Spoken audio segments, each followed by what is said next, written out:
Thank you for waking up with Happy Ass, where we come together to grow mind, body, and spirit so we can turn about make the world a brighter and sweeter place to live for ourselves and for others. Do y'all think I could get some bigger earrings? Those of you who are on Spotify, Apple Music, iHeartRadio, you cannot see these big old hoops. A dog could jump through them. Like a small dog could probably jump through these hoops. But I love big earrings. When I went to buy them, it was in St. Croix, and she said, which ones do you want? I said, I want the biggest ones. It's funny that I'm a small person and I love big jewelry. So that's a sidebar. So I am super excited about the story I'm going to tell you today. And I can't believe I didn't know this story. I cannot believe, and I will never, ever, ever eat Aunt Annie's soft pretzels I will never look at it again. I will never look at it the same again after I tell you what I'm about to tell you. This will probably be a two-part because there's a lot to tell. So, and I've got notes because there's a lot. There's a lot. So, I don't know how many of you know the story of Auntie Anne Beilor. She is the owner and developer, along with her husband, of, she started it, Aunt Annie's Pretzels, and they're in all the malls and all those places like that. So let me tell you a little bit about her. She grew up on an Amish farm. There was 8 kids. She was kind of in the middle of the 8 kids. And in the beginning, they were part of the Mennonite culture, which with that culture of the Amish culture, there was no radios. There never was radios, but there was no electricity. It was just bare bones, you use any of that. She said when she got a little bit older, they did start to have their own, they had a black car, they were allowed to have a car, not a horse and a buggy, and things like that. But at first, it was very, very bare bones. So she grew up in a family of, very close-knit family. She said she was very much loved by her family. She felt very loved. Faith, family, dedication to community was very, very important to her. And as she grew, one of the principles that she held true was, she said she doesn't know why this was so strong to her, but she said, I felt like if I didn't keep all the 10 commandments and be a very, very, very good girl, then it would all go to you know what. She just had to be a good girl, had to keep every single one of the 10 commandments, not stray at all, to be a good girl. Okay, so that's what you need to know. So she ended up getting married at 19, which she says is not unusual at all in that faith. She says if you weren't married by the time you were 20, 21, you didn't have much hope, So she got married at age 19. She fell in love with this guy, Jonas. He was very tall, dark, and handsome, and they had the same principles. They were very, very much connected spiritually. That reminds me of my sweet husband. That was our greatest connection. And they believed in faith and family. They also believed in community. They believed in giving and serving people. So fast forward, and they worked real hard on the farm. The whole family did. And they had an 18-month-old child, and her sister was driving the Bobcat tractor, which she usually did, and she usually got the little girl Angie and would put her in her lap on the tractor. But this time, she didn't have the little girl on the tractor with her, and she backed up and ran over this precious child and killed this 18-year-old girl. And Annie explains that when this happened, she scooped her child up. She went to the emergency room, and she said she was just disconnected. She was totally just like out-of-body experience, as you can imagine, losing your 18-month-old child, and your sister's the one that runs over and kills her. And she said in that moment, just something in her changed, which I can't even imagine it did. And she says that when she saw her sister for the first time, for whatever reason, she felt like, you know what, I need to be strong for my sister.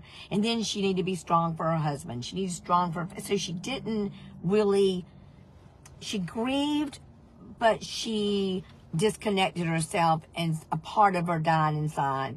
So as she's trying to learn to grapple with this, she, of course, church has always been very important to her. God's very important to her. She continues to go to church. She said she's at that altar every single day. And she said by this time, they're no longer the Amish church. They're in a non-denominational church. And she said she was at that altar every day just trying to feel God again, just trying to feel peace again for the death of her child. And she said while she was at the altar, the pastor came down and hugged her. And that was no big deal because, you know, it's a very huggy community. You know, it would have been no deal to me. So the pastor says to her, please come to my office and we will talk. And, you know, and she said she was so glad because she needed somebody to talk to because she'd bottled it all inside. Well, she goes to see the pastor and the pastor takes advantage of her. And that's deplorable to me. I won't get too far off on that, but that's just a special place of horrible to me when someone that's trusted and is of God and takes advantage of people. And that happens all the time. And that's why some people don't like the church. And I understand it. That's why some people just don't even ever want to go back to church again. They've been taken advantage of. They've been treated badly by people in the church. I get it. So she was taken advantage of by this pastor. And this is what's so crazy. She said something in her, she knew that it was wrong. It was a disconnect. Of course, she and her husband aren't getting along because they're in the grieving process and they aren't communicating like they used to. They're just going about their business. And she continued a relationship with this pastor, and he raped her. And she continued the relationship with this man and just kept this secret. And this is a horrible thing. She kept that secret for 7 years. 7 years she lived like that. She said she was just walking death. And she kept it from her husband. She kept it from her family. She kept it from everybody. Was just going through the motions of life. And so fast forward, she finally one day breaks. And she says, I cannot keep this secret from my husband any longer. I know he's going to leave me. I know he is going to divorce me, but I cannot live this darkness any longer. Keep in mind, this is somebody who said she always wanted to be a good girl, and she was a good girl, and she prided herself in keeping commandments and doing the next right thing, and it was just so important to her. So she felt like once she went into that darkness, there was just no way out for her, and she was just trapped in this darkness. So she went to her husband, and she told her husband, and she just knew he was going to leave her. But that's not what happened. Her husband gave her total forgiveness, complete forgiveness. And he told her, he said, listen, if you want to leave, I understand, but please don't leave in the middle of the night. Let's do this together. And he was a good, honorable man. I can't imagine that I would be that honorable and that good. I guess he knew that she was an amazing human being, that she just got lost. So let's fast forward a little bit. And he decided that if it could happen to them, this fine Christian couple who loved God, served others, did all the next right things, but they were being broken apart by the grief, which some of you have certainly experienced, that there was others out there that were having the same thing happen to us. And she said her life changed that day that she stepped out of the darkness and admitted to her husband what was going on. And what came about was this pastor had been doing it with a lot of people. They actually found out that he had also sexually abused one of her children. Horrible thing. So this man, her wonderful husband Jonas, decided, he said, you know, we've got to do something to help others that might be in this shape. He said, I want to counsel people, and I don't want them to have to pay for it. So he started a free marriage counseling, and he told his wife, he said, I have a vision, I have this dream that will one day have a business that can support this, that we can do this on a big scale and help others and hire people and just help people that find themselves in the same position we were in. I can hardly even talk about this, but getting choked up, because this is the thing, y'all, and we're gonna finish this tomorrow. We can't do it all today. So I want to end today on this note. We all have had things happen to us that we don't want to happen to us. We've all made choices and jumped into decisions and feel like we're trapped in those decisions, and we feel like there's no way out. There's no way we can get out of it. But this is the thing.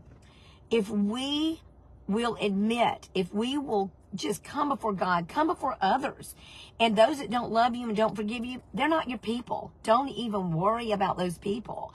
She came out of the darkness, but with her darkness, She chose to do something amazing and wonderful with her life, and her husband chose to forgive her and take the pain and the anguish and the turmoil and the trauma that they had so that they can make life brighter and sweeter for other humans. Okay, stay tuned tomorrow, and I will tell you the rest of the story, how we went from trauma to pretzels. Don't read ahead.